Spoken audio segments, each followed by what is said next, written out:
Once again, Michele Hanisee told you so. And she's here to tell us again exactly what she told us as we continue to empty the jails at every level and basically either legalize things that were once crimes or minimize things that are serious crimes and make them minor crimes. So we will talk about this, Prop 57, with Michele Hanisee, president of the Association of Los Angeles Deputy District Attorneys. Michele, welcome back to the show. How are you? I'm great. Good morning. Thank you for being with us. So an appellate court decision this past week made it clear that under Prop 57, inmates serving 3 strikes for what are clearly violent crimes are entitled to early release even if decades remain on their sentences. And this is what you warned would be the case because of the way Prop 57 was written. And it's really, let's be honest, it was the intent of Prop 57. That's correct. It was specifically written to include what we call alternative sentencing schemes, which in California, there are really only 3. One is the 3-strike scheme. One is what we call the 1-strike scheme, which affects violent sexual predators. And the other is the gang allegation for when gang members are committing crimes. So it's explicitly written to eliminate those special charging devices that we use to enhance sentences. So with that said, what do we do about it? Because we know that there's a partial fix in the works for the 2020 election, which would be a ballot measure. But, you know, in the meantime, we're not out of 2018, and that means we've got to go and get that on the ballot, and we've got to campaign for it and defeat the special interests that are going to try and the politicians that are going to lie saying it's not necessary, et cetera, et cetera. And we've got to wait all these years with more people being assaulted, robbed, raped, murdered by recidivists. Right. Well, hopefully the Reducing Crime and Keeping California Safe Act would be a partial fix because, mind you, everyone serving a 3-strike sentence is a violent offender because strikes are violent crimes, but their present offense might not necessarily be defined as violent under Prop 57. So if we can redefine some of those as violent to make them ineligible for early release, that will help some. But what the public really needs to do is know who your senator and know who your assemblymen are and communicate with their office that you are sick of these soft-on-crime bills that they're passing.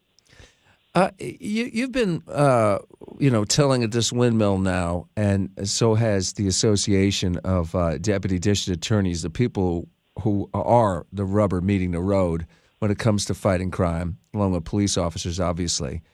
But what do you think that the actual? I mean, we need to know what we're up against. So, what is the actual agenda here? I mean, is it just about dealing with prison overcrowding because the courts had ruled that the California prison system, despite decades of warning, and we didn't do anything about it? So we had terrible overcrowding in our prisons. So the way they addressed it was to simply empty them by reclassifying a bunch of crimes and changing the bail system and everything else. We've done basically everything we can to keep people out of jail. Well, they're basically repealing existing criminal laws to move us towards a lawless society. That's what we'll have. When you get rid of every law that punishes people for victimizing others, that's what you're going to get as a lawless society.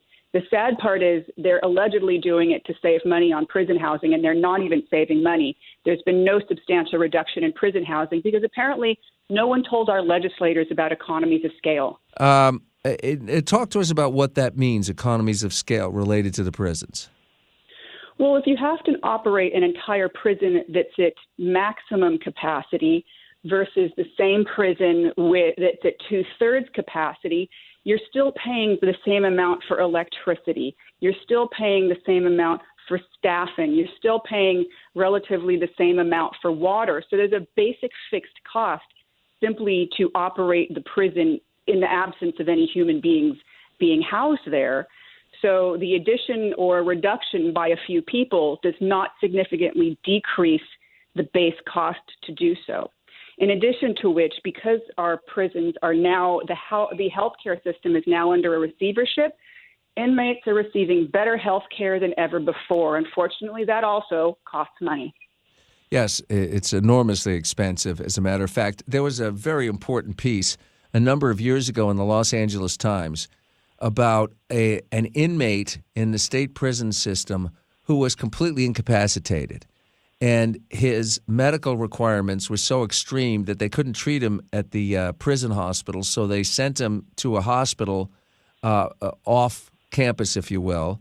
But because he was serving a life sentence, they had to send 2 prison guards with him at all times, 24/7, and a supervisor. Now, this is a person who was completely immobilized, could not get out of bed if he wanted to.